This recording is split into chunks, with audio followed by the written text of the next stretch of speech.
Assalamualaikum warahmatullahi wabarakatuh. Saya Muhammad Sauki bin Kemal. Di dalam video ini kami akan mengajar sebuah sajak yang bertajuk Senja di Palang Besi. Pengajaran kami pada kali ini kami menggunakan kaedah ataupun teknik pengajaran dengan cara memberikan penerangan. Teknik memberikan penerangan yang kami terapkan adalah dengan pembelajaran dilaksanakan dengan memberikan penerangan kepada murid menggunakan kaedah pembelajaran abad ke-21 dengan cara memaparkan video pengajaran. Oleh itu, mari kita sama-sama melihat video pengajaran yang kami sediakan. Saya Muhammad Firdaus Zamri, atau boleh panggil saja Cikgu Firdaus. Okey, hari ini saya dan kawan-kawan akan membentangkan kepada anda sebuah sajak, iaitu Senja di Palang Besi. Okay. Melalui sajak ini kami akan saya dan kawan-kawan akan menerangkan berkenaan dengan beberapa aspek dalam sajak tersebut, iaitu yang pertama sekali tema sajak tersebut, yang kedua gaya bahasa yang digunakan, seterusnya bentuk sajak tersebut, dan juga terakhir sekali pengajaran yang boleh diperoleh daripada sajak tersebut. Baiklah murid-murid semua, terima kasih kepada Cikgu Firdaus. Sebelum kita memulakan kajian ataupun kupasan lebih lanjut berkenaan sajak ini, ada baiknya kita mendengarkan dahulu sajak ini dideklamasikan. Jadi, dengarkanlah.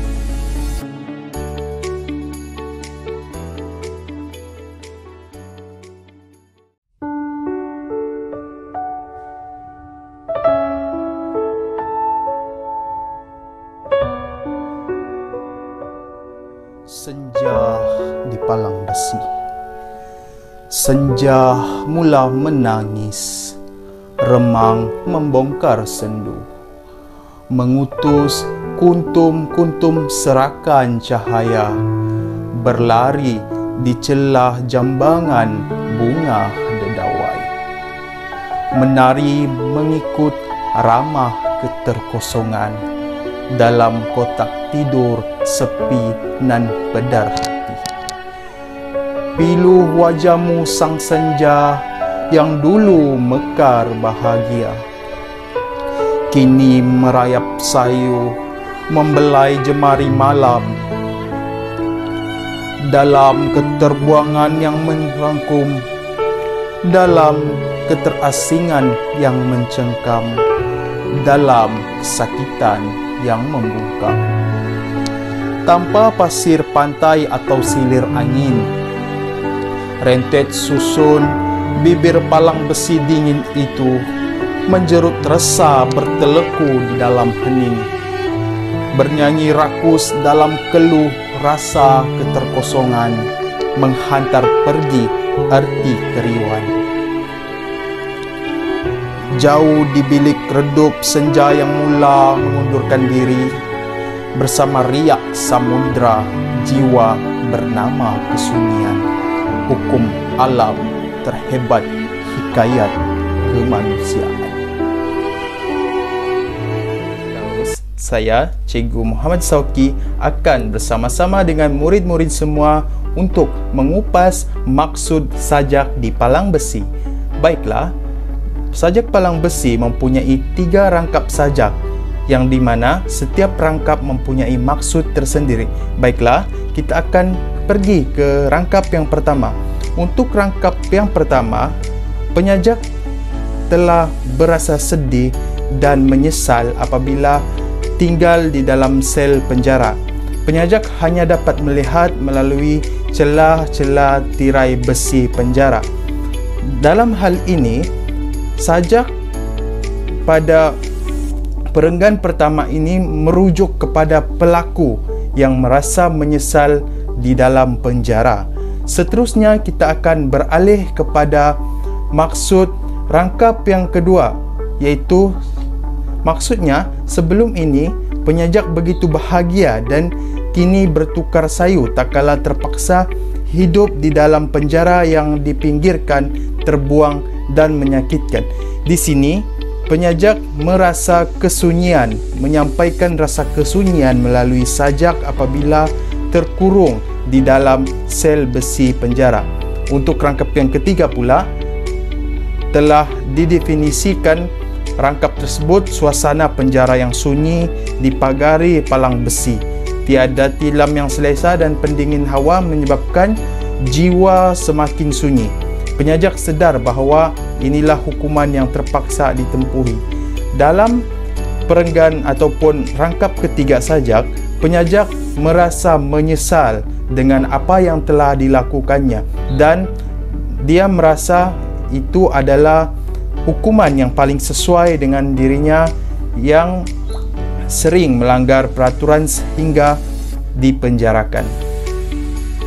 Okey, itu sahaja ulasan dan maksud rangkap bagi setiap bagi sajak ini.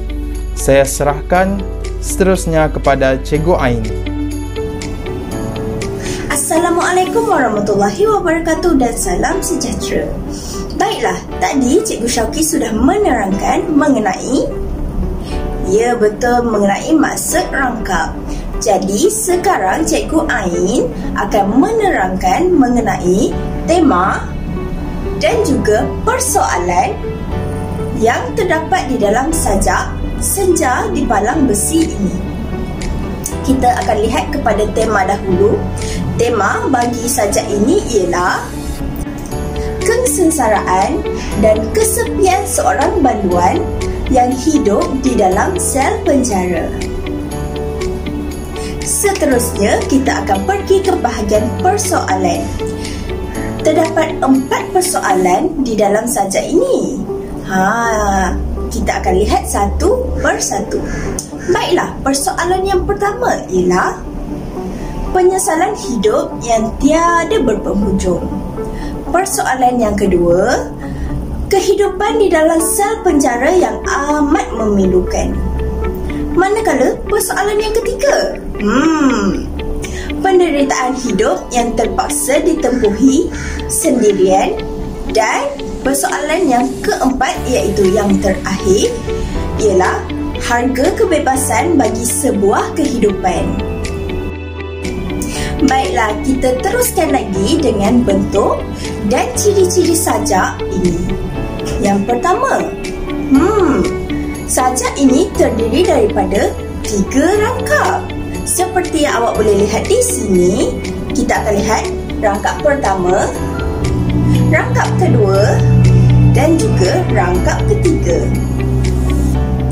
Yang kedua ialah rangkap pertama dan kedua mempunyai 6 baris dan rangkap ketiga mempunyai 8 baris. Betul ke? Mari kita lihat.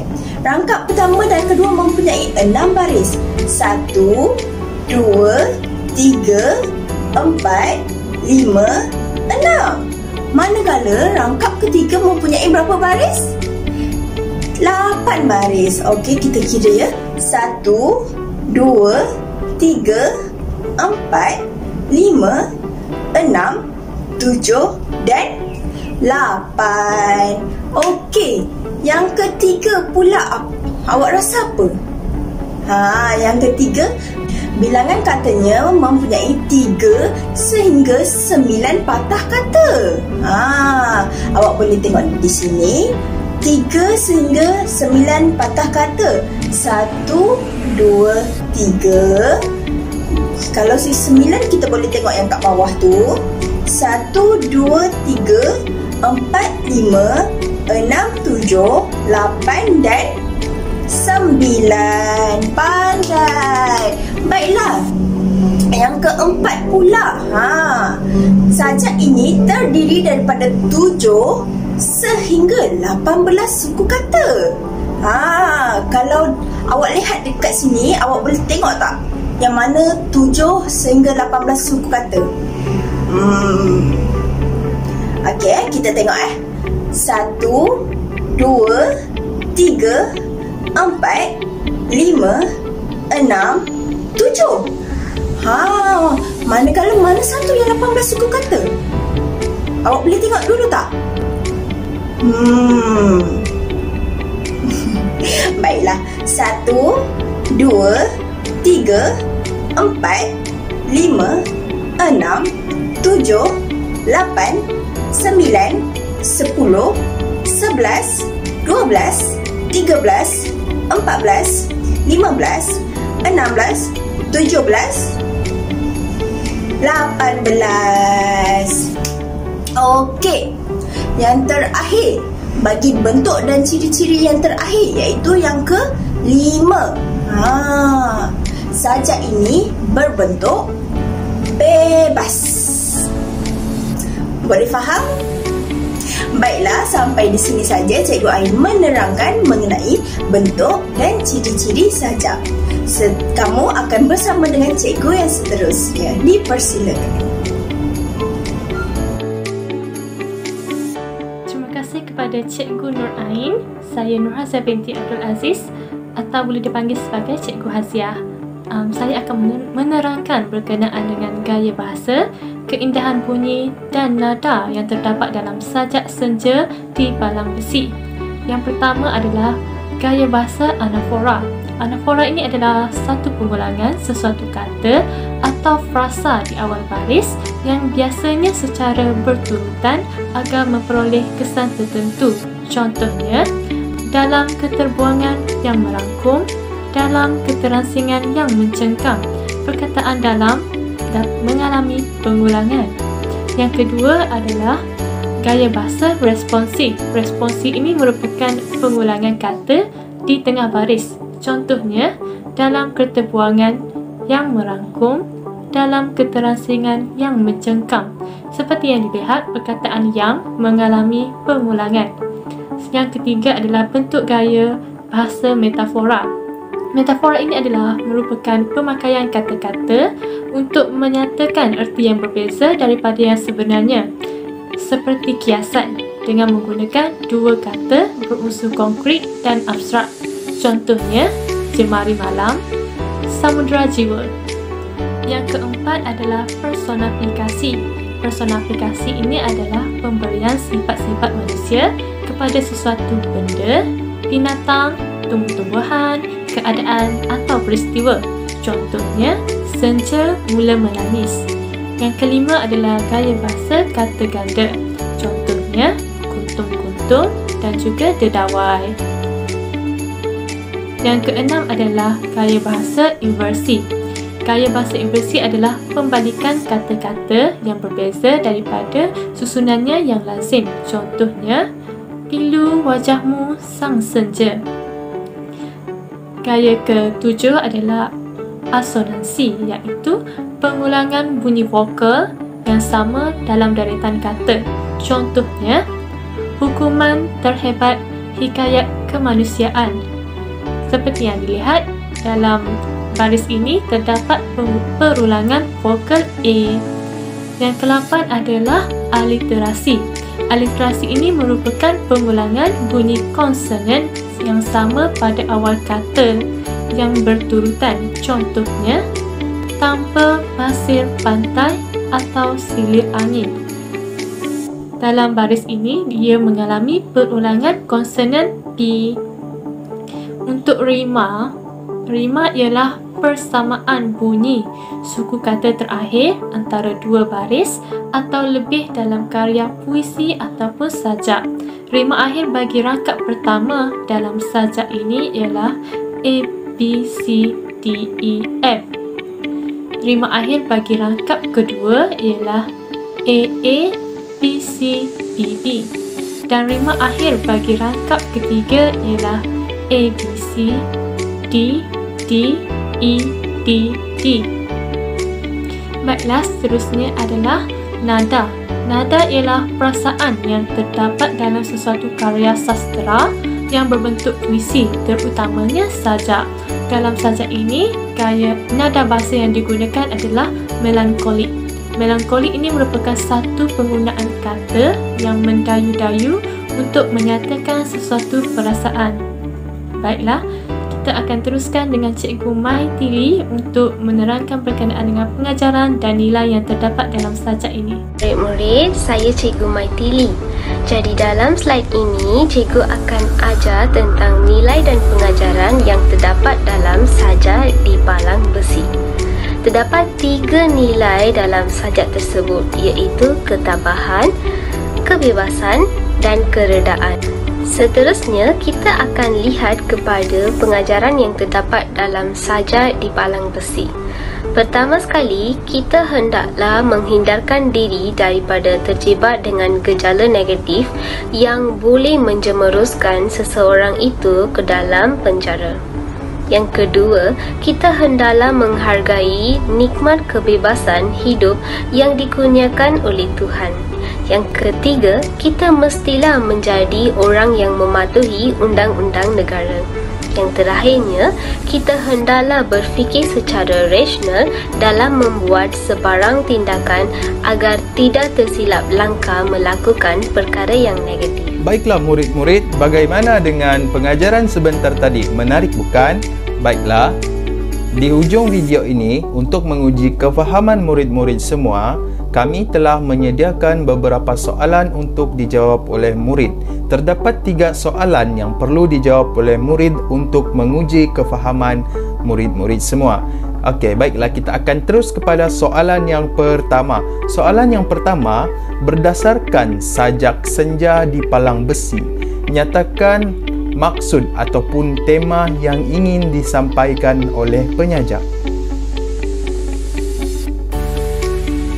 Soalan yang kedua, jelaskan 2 unsur bunyi yang terdapat dalam sajak tersebut.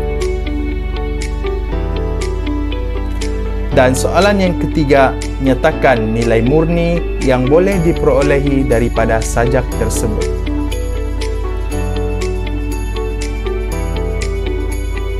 Baiklah murid-murid, itu sahaja sesi pengajaran kita untuk hari ini. Terima kasih kepada semua yang sudi mendengarkan video pengajaran ini. Kami mengucapkan ribuan terima kasih kepada semua dan semoga kita berjumpa lagi.